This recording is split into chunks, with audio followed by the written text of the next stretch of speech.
As we keep an eye on politics this morning, we're getting one of the most comprehensive looks yet at voter turnout in Cook County last fall. In November, Cook County saw its lowest countywide voter turnout in a presidential election, well, in decades. But in the concurrent referenda held on tax-related issues, turnout went up by double digits on average. And so to help us unpack this and so many other fascinating statistics from this voter study is Treasurer Maria Pappas. Good morning. Good morning, Dana. How are you? I'm fine. And you? I'm always good. Okay. I'm glad my standard answer. Glad to hear that. All right. I know your office conducted this study. I really want to know why and what stood out most to you from the, data, the resulting data. What stands out most to me is, first of all, you have to understand I'm on the first floor of the county building. So that's where the entire world comes to complain because there's no place else to go to. I mean, if you want to get to the mayor, you've got to go up to 5. Right. You want to get the state's attorney, you go to another building. So everybody comes to my office and everybody complains about their taxes, about their water bill, about their prescription bills, about the cost of landscape, about the cost of eggs, okay? Only a little bit of which you can help them with. Yeah, I can't help directly, them, but, right. my question to them, whoever complains, and I was in church last night, somebody was yelling at me about their property tax. I said, did you vote? No. They come to the counter. Did you vote? No. Yeah, so let's talk about this data. What was the most significant thing? Because this was taking a look at who voted on these property tax measures, correct? Yeah. Yeah. We saw a $593 million increase in property taxes last election that people voted for. But the people who voted were roughly 50% of the people in white neighborhoods, okay, and 33% in minority neighborhoods. So you have half or less than half the people calling multi-billion dollar, million-dollar deals all over the county.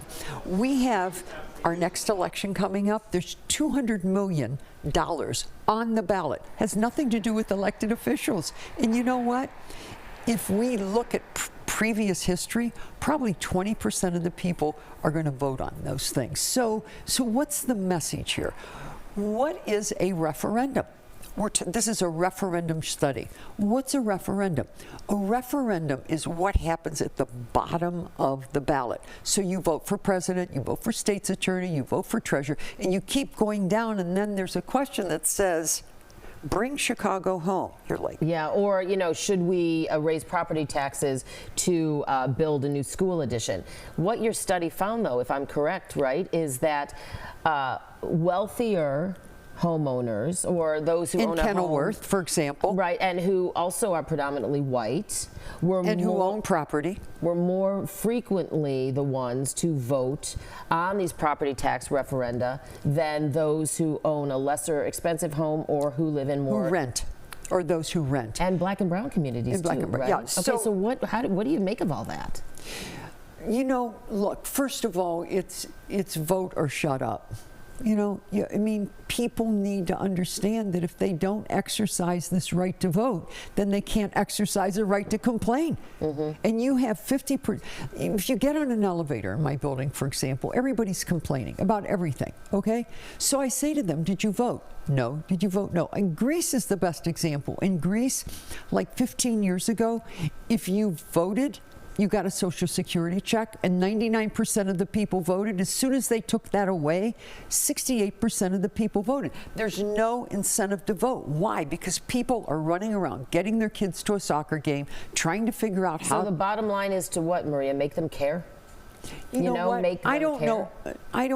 I don't know what would motivate people to believe that what they would vote on matters. But it does. People think it does. It does, but they think it doesn't. Right. They think it doesn't. So there's $200 million on the next ballot. You can't come into my office and complain because you decided that you were just going to stay home. And when we say next ballot, we're talking about the municipal elections taking place in April. There's $200 million. Yeah, it has nothing to. Elected officials didn't pass the $200 million. So the takeaway from this, and we so appreciate this, is what? Get up, get out. There's low turnout. Get up, get out, and vote, because these referenda items, for instance, really do make a difference in your lives. Get out, or quit complaining. Okay, Cook County.